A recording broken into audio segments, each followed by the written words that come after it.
Привет, друзья! Сегодня мы с вами будем сравнивать бумагу. В сравнении у меня будет хлопок. С одной стороны это Баахонг, с другой стороны Малевич. Обе бумаги я заказываю на Wildberries. С Баахонгом я довольно давно дружу.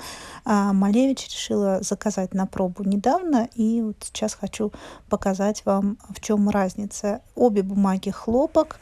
У обоих плотность 300 грамм на метр. Баахонг у меня фин, а у Малевича не обозначена текстура, но по ощущениям она более гладкая, более бархатистая. Я об этом еще буду говорить. Баахонг я заказывала большими листами, 5 листов. Цену вы видите на экране. Кстати, у них написано, что день шопинга и черная пятница, но на деле цены были такие же, когда я заказывала до этого. Малевич я заказывала пачкой 50 листов. Ну и в итоге, если пересчитывать на размер А4, то Малевич получается немного дешевле. Но разница не так, чтобы очень существенна. Я сделала небольшую выкраску, поэкспериментировала с разными приемами на маленьких кусочках. По ощущениям, обе бумаги пока что ведут себя неплохо. На Малевиче пигмент чуть-чуть по-другому двигается. Об этом я расскажу попозже, когда мы будем рисовать сливу. Там будет более понятно. Несмотря на то, что у Малевича более гладкая текстура, она тоже довольно шершавая и позволяет сухой кистью делать вот такие вот следы. Но для того, чтобы реально все попробовать, давайте нарисуем вместе небольшой натюрморт. Не знаю даже, назвать это натюрмортом или нет. Я купила вот такие замечательные красные сливы. Здесь много цветов и оттенков. Я обожаю эти переходы. И давайте попробуем нарисовать такие сливы на Баахонге и на бумаге Малевич. Итак, сейчас я рисую на бумаге Баахонг. Набрасываю 2 сливы. Надо сказать, что я немножко ошиблась в расчетах, потому что когда режешь большой лист на части, в итоге получается листочек меньше, чем А4. Вот. Ну, что ж тут, пару сантиметров, не думаю, что настолько критично. Я набрасываю 2 кружочка сливы. Текстура у бумаги шершавая, возможно, карандашом на такой бумаге не будет супер комфортно рисовать, потому что он неровно ложится, но она для этого и не создана. И теперь я начинаю работу с цветом. Заполняю сливку водичкой. Вода, надо сказать, что сразу не проваливается в бумагу, то есть здесь есть такая, как бы по ощущениям, клеевая прослойка, которая не дает бумаге сразу как промокашки впитать воду. При этом постепенно, по мере работы, бумага пропитывается водой, то есть можно, например, ее смачивать с 2 сторон или некоторое время ждать, ну так, интенсивно смачивать для того, чтобы она лучше пропиталась. Пигмент не слишком быстро двигается по воде, вот он остается не так далеко, он убегает, остается он на месте. Хотя, конечно, в каких-то местах немножко расползается. При этом удобно, комфортно вытирать пигмент, то есть он пока еще не въелся, не впитался в бумагу, но на самом деле он вообще достаточно долго дает возможность вытирать. То есть я очень много своей работы строю на том, чтобы вытирать цвет. Я сначала наношу его, может быть, с избытком, а потом какие-то более светлые участки я протираю чистой влажной кистью. Вот сейчас я нанесла пятна желтого, оранжевого, красного, такого бордово-фиолетового цвета на сливу, и потом в тех местах, где мне нужно сделать более светлые участки, я цвет протираю влажной кистью. Сейчас добавляю еще немножко синенького. И таким образом постепенно собираю форму. То есть вот видите, я вытираю вот этот бачок сливки, добавляю туда немножко еще больше голубого, чтобы он был такой светленький и холодный. Работать довольно комфортно, краска послушная. Сейчас я оставляю одну сливу подсыхать для того, чтобы потом уже более детально какие-то моменты проработать. Если не замызгивать все это, то грязи у нас не получается. То есть краска, которая уже высохнет, она останется хорошо стоять и довольно комфортно наносить второй слой. Вы не сбиваете краску, ну, при условии, что у вас первый слой, конечно, высох. Я наношу здесь желто-оранжевый цвет для мякоти, немножко вот капельками обхожу косточку, там такой как бы красный цвет идет от косточки. Здесь можно хорошо посмотреть, как краска расползается, то есть она все-таки не очень далеко так лезет, ползет, ворсинками остается. И дальше я вот эти границы опять растираю чистой кисточкой. Мне нужно оставить здесь такой более светлый оттенок. Мне хочется немножко побрызгать на сливу, чтобы оставить такие как бы пятнышки. Ну, там уже цвет почти подсох, поэтому их мало будет видно. То есть он хорошо, когда он уже подсыхает, его уже не собьешь так легко. Сейчас я еще раз покажу, как по бумаге течет цвет. Намешиваю такой красно-фиолетовый оттенок, поднимаю лист практически вертикально и наношу на мокрый лист цвет. Очень хорошо видно, как цвет распределяется. Видите, он быстро сразу не потек. Мне понадобилось добавить еще воды для того, чтобы цвет вот, потек до низа. Мне хотелось, чтобы поинтенсивнее были эти разводы. Вот, то есть цвет быстро не двигается по бумаге, он довольно контролируемый, даже по мокрому. Вот. При этом вот здесь тоже есть моменты, где мне немножко не хватило терпения, и я не дождалась, пока желтая мякоть высохнет, и немножко вот из корочки потек цвет, но тоже он остается там на месте стоять.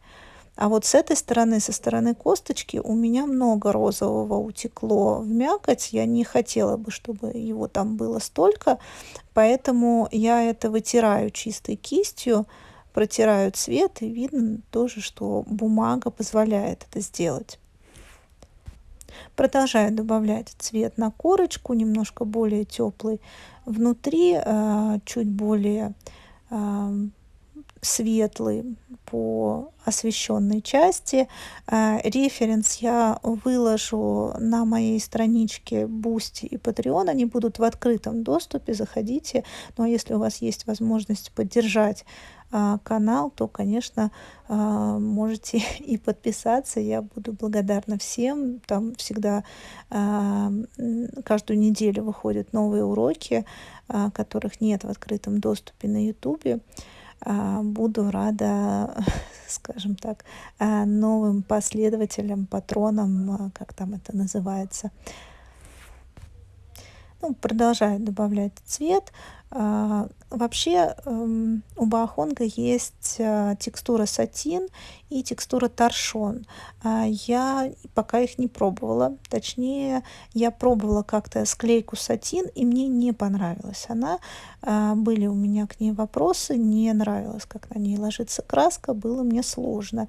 Но сейчас я много рисую фрукты, и, возможно, для натюрмортов сатин будет более комфортный именно в силу того, что текстура более такая гладкая и легче прорисовывать точные ровные линии. Но в то же время вот сейчас, как вы видите, даже с такой шершавой текстурой у меня все равно получается и тоненькие косточки прорисовать, и достаточно ровные границы сделать. Тут скорее моя природная кривизна рук мешает, чем текстура бумаги. Небольшое пятно у меня образовалось по под половиночкой персика, потому что там были излишки, но заодно видно, как вот на бумаге это происходит на этой. Добавляю зеленый цвет. Зеленый цвет я смешиваю из ультрамарина и желтого, который я уже использовала. Мне нравится именно смешанный зеленый цвет. Если у вас в вашей работе присутствуют какие-то уже синие и желтые цвета, намешивайте зеленый цвет из них, и он 100% будет гармоничен для вашей работы и будет подходить вам. Мне здесь интересно еще, как краска перетекает одну в другую и насколько тонкие линии я могу вытирать. Вот я кончиком кисти протираю жилки на листочке. Можно тоже посмотреть, как это получается. Здесь у меня тоже кое-где листик затекает, но видно, что недалеко они утекают. Еще интересный параметр — это то, как проявляется грануляция на бумаге. У Баохонга довольно активная текстура, и грануляция здесь заметна, особенно в больших объемах, когда рисуешь, она выступает таким ярким голубым цветом. Но это будет хорошо видно на высохшей работе. Пока что краска двигается, грануляция у меня будет проявлена в тенях, то есть я их делаю там ультрамарином смешанным там с остатками того, что есть. Это, кстати, тоже очень рабочий способ. Если вы думаете, какого цвета сделать тени, намешивайте то, что вы уже использовали, и можно туда там добавлять ультрамарина. Если у вас нету какого-то там спешл освещения, к которому нужно там определенный тип теней, то вот такое намешивание той грязи, которая осталась, оно иногда решает задачу. Ну а прежде чем перейти к рисунку на бумаге Малевич, покажу вам один занятный факт, который, конечно, испортил мне впечатление от этой бумаги. Я попробовала, как будет взаимодействовать бумага с маскирующей жидкостью и с малярным скотчем. Можно, конечно, обойтись и без этого, но все-таки в акварели иногда пригождаются такие вещи. Я немножко не дождалась, пока высохнет маскирующая жидкость, поэтому на бумаге Баохонг слева у меня там, где было жирное пятно, немножко он размылся, и поэтому краска не легла ровно. Поэтому вот это пятно, это не связано с тем, что там бумага как-то стирается, а вероятно, там бумага немножко пропиталась, а вот на бумаге Малевич маскирующая жидкость отходит вместе с бумагой, и скотч отдирает куски бумаги тоже. На бумаге Баохонг скотч отходит чисто, бумага не травмируется, все остается чисто, гладко, аккуратно. Такое поведение бумаги, скорее всего, связано с тем, что клеевая прослойка у Малевича недостаточно сильная бумага и по ощущению более рыхлая, бархатистая. И, может быть, это кому-то понравится, но нужно учитывать это, если вы планируете в своей работе использовать малярный скотч или маскирующую жидкость. С бумагой Малевич этого делать нельзя, иначе вы просто разочаруетесь в работе, испортите ее, и, в общем, будет грустно. Ну а теперь давайте нарисуем сливку на бумаге Малевич. Я решила здесь уже нарисовать одну сливу. Чуть-чуть у меня будет отличаться оттенки. Это не связано с бумагой, просто как-то у меня так пошло, рука легла. И вот здесь посмотрите, как быстро краска растекается по бумаге. Это очень интересно наблюдать, и интересный эффект. Выглядит это симпатично, но иногда может составить сложность в том плане, что сложно будет контролировать цвета, и они будут утекать дальше, чем нужно. Особенно этот эффект работает с легкими пигментами, например, карминовый, вот желтый здесь, и это будет очень хорошо видно в фоне. Когда я нарисую фон, он будет очень такой равномерно розоватый. Ну, я еще покажу это чуть позже. Сейчас я вытираю цвет и растягиваю его в те места, которые мне нужно. В принципе, цвет также хорошо вытирается. Растягивать его мне немножко сложновато, но это скорее связано с тем, что я немножко не привыкла к этой бумаге, и движения для меня не очень привычные.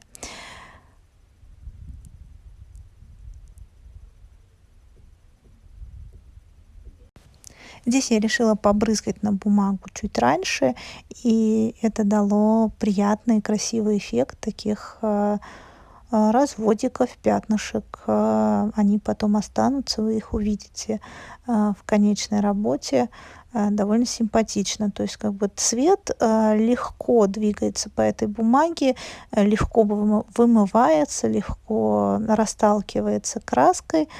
В принципе, это довольно приятно. Хотя вот здесь будет такой момент, где у меня немножко затек зеленый цвет в сливу. То есть за счет того, что он двигается, он быстро, он такой хоп, и погнал вот в сливу. Если вы сейчас обратите внимание, видео ускорено, и видно, как постепенно из листочка, который я нарисовала, цвет начинает течь в сливу, и мне будет потом довольно сложно это исправить, вот это затекание. То есть это то, что я говорила про то, что такое быстрое движение цвета бывает сложно контролировать. Но, наверное, к этому можно привыкнуть и помнить про это. Если в целом свойства бумаги нравятся, а в целом вот у меня самое подходящий эпитет — это то, что бумага бархатистая, и работа на ней тоже получается как будто бы более бархатистой такой. Такая вот она вся мягонькая, да, даже по подсыхающей работе это как будто бы видно. Вот сейчас по высохшей заливке по нижней части будет видно, какой розоватый и ровный получился фон. То есть здесь цвет распределяется быстро и довольно ровно, хотя фон у меня даже не подсох еще. И еще одно занятное свойство этой бумаги, что она очень долго сохнет, несмотря на то, что плотность как будто бы у бумаг одинаковая, но эта бумага сохнет как-то прям невероятно долго. Я ждала, пока у меня высохнет фон, чтобы нарисовать тень по сухому, но в итоге он так и не высох. И еще один странный момент, который меня тоже удивляет про плотность, это то, что бумага пошла от воды волной. То есть я такое же количество воды использовала на баохонке, и баохонг волнами не шел. А здесь от воды бумага пошла волной. У меня вот сейчас краска собирается в этой волне. Мне это очень мешает. Я буду потом это исправлять, но в итоге все равно немножко останется вот это момент в тени, в том месте, где была волна и где собиралась вода в кучку. Вот такая вот особенность есть. Бумага вообще Малевич по ощущениям более тонкая. И несмотря на то, что у нее нету выраженной яркой текстуры, но ультрамарин на ней гранулирует так нормальненько. Будь здоров. В завершении этого видео хочу сказать, что мне из плюсов понравилась текстура бумаги Малевич, понравился бархатистый эффект, который у нее получается. А вот в остальном мне все-таки ближе бумага Баохонг. Она более устойчива ко всяким воздействиям, довольно комфортно по времени высыхает. Ну и не так капризно в моменты, когда нужно соединять какие-то цвета вместе, меньше пятен у нее образуется. Вообще эта капризность, она скорее с текстурой связана. Напоминаю, что у меня была текстура фин. Но на этом я заканчиваю мой обзор. Напишите в комментариях, какую бумагу предпочитаете вы. на какие материалы хотели бы увидеть еще обзор. Не забывайте поставить лайк этому видео, подписывайтесь на канал, если еще этого не сделали. А если вы готовы поддержать материально мою работу, подписывайтесь на Boosty и Patreon. Там вы также найдете новые уроки, которых нет на YouTube. До встречи в следующих видео. Пока!